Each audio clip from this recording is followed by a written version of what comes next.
This week's Tinseltown takes us to the land of Lincoln, to a city once known as the stove capital of the world. We know it as Belleville. It's home to 41,000 people. Ask those who've lived here their whole lives why Belleville is home.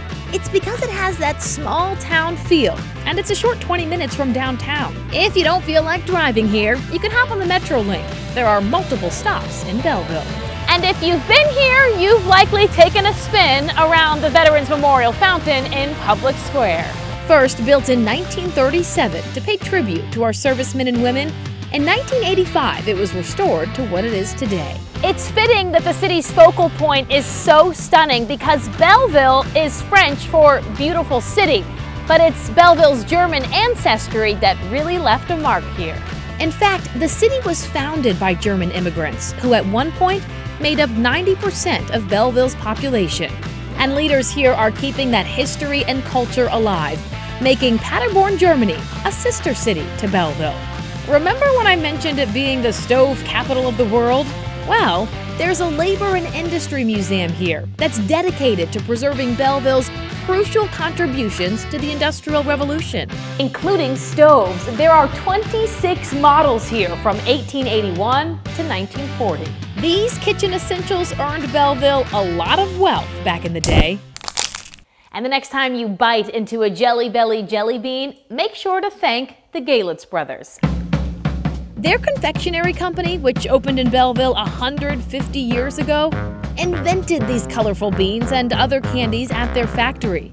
And there's an entire room dedicated to the candy at Crafty Sugar Company, which just happens to be the original building where the Galitz brothers got their sweet start. Drive through the 3 historic neighborhoods near downtown, and you'll see just how far back this city goes. The home of one of President Abraham Lincoln's closest confidants, Gustav Kerner, still stands. And being a mayor of a city that's this rich in history and having the opportunity to do some things and move it forward for the next generation is exciting. You can't come to Belleville without strolling through Main Street downtown.